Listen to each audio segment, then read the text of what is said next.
चलिए आइए हम लोग देखते हैं प्रोसेस ऑफ ऑर्गेनाइजिंग। ऑर्गेनाइजिंग का प्रोसेस क्या है, किस तरह से चीजों को ऑर्गेनाइज किया जाता है। सबसे पहला आइडेंटिफिकेशन ऑफ एक्टिविटीज। आपको जो काम करना है वो आप आइडेंटिफाई कीजिए, आपको जो चीज को ऑर्गेनाइज करना है उस चीज को आप आइडेंटिफाई कीजिए। Every enterprise is created with a specific purpose. हर एक एंटरप्राइज, हर एक बिजनेस जो हम लोग करते हैं या जो हम लोग बनाते हैं उसका एक पर्पस होता है। Based on this the activities involve can be identified.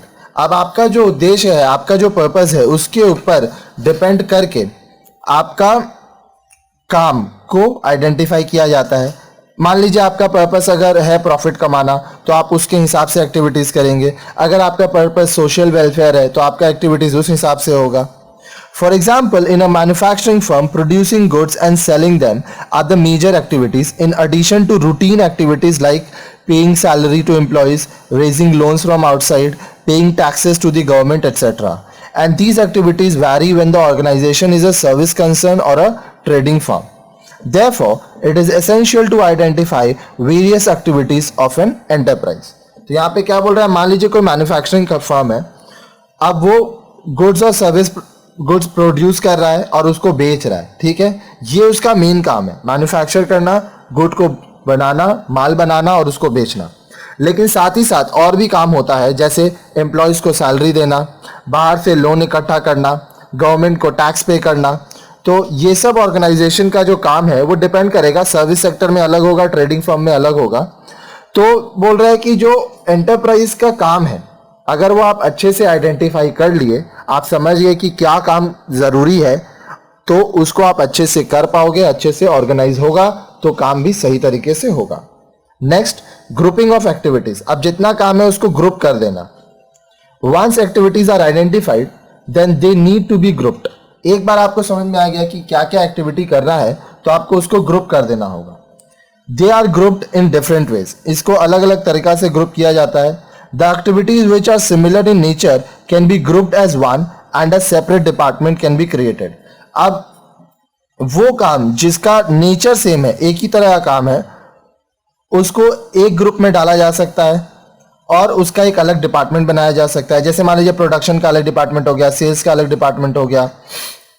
For example, activities taken before sale of a product, during sale of the product and after the sale of the product can be grouped under the functions of marketing department. अब देखिए marketing department का जो function है उसमें group कर सकते हैं कि सेल ऑफ द प्रोडक्ट, काम प्रोडक्ट सेल करने से पहले, बिफोर जो काम है वो अलग से होगा। जब प्रोडक्ट सेल हो रहा है, during the sale of the product, उसका काम और एक्टिविटीज अलग होगा। After the sale of the product, after sale service भी दिया जाता है तो उसका जो काम है वो अलग से होगा। Normally all activities of a manufacturing unit can be grouped into major functions like purchasing, production, marketing, accounting and finance, etc. And each function can be subdivided into various specific jobs. अब देखिए जो manufacturing unit होता है उसमें जितना काम होता है उसको आप ग्रुप कर सकते हो। जैसे आपको रॉ मटेरियल परचेस करना होगा, प्रोडक्शन करना होगा, जो माल आप प्रोड्यूस किए हो उसका मार्केटिंग आपको करना पड़ेगा, साथ ही साथ आपको अपना अकाउंटिंग और फिनांस भी देखना पड़ेगा, ठीक है। अब ये एक एक जो है, परचेजिंग का, प्रोडक्शन का, मार्केटिंग का, अकाउंटिंग, फाइनेंस का, सबको आप सब डिवाइडेड कर सकते हो। परचेजिंग में आप अलग से ग्रुप बना सकते हो कि परचेजिंग का काम कैसे होगा, प्रोडक्शन का काम कैसे होगा, मार्केटिंग का काम कैसे होगा, ठीक है। Next, assignment of responsibilities. अब आप पहले ये देखिए कि आपको करना क्या है, फिर हर एक काम को ग्रुपिंग कर दिए, अब किसको क्या रिस्पॉन्सिबिलिटी देना है। Having completed the exercise of identifying, grouping and classifying all activities into specific job, they can be assigned to individuals to take care of. अब जो भी काम है, मान लीजिए परचेजिंग का है, प्रोडक्शन का है, मार्केटिंग का है, अकाउंटिंग एंड फाइनेंस का है, तो ये एक ही आदमी तो करेगा नहीं, इसके लिए अलग अलग लोग होंगे। तो उनका जो काम है, उनका जो रिस्पॉन्सिबिलिटीज है उनको देना और उनको समझाना। Next, granting authority. अब रिस्पॉन्सिबिलिटी दे दी है, रिस्पॉन्सिबिलिटी देने के बाद उनको अथॉरिटी देना पड़ेगा। On the basis of responsibility given to specific individuals, they are also to be given the necessary authority to ensure effective performance. अब अगर आप मान लीजिए रिस्पॉन्सिबिलिटी दे दिए किसी को कि आपको परचेज करना है, लेकिन उसके पास परचेज करने का अथॉरिटी नहीं है, तो वो परचेज नहीं कर पाएगा। इसलिए आप जो काम किसी को दोगे उसके साथ साथ आप उसको वो काम करने का अथॉरिटी भी दोगे। Next, establishing relationship.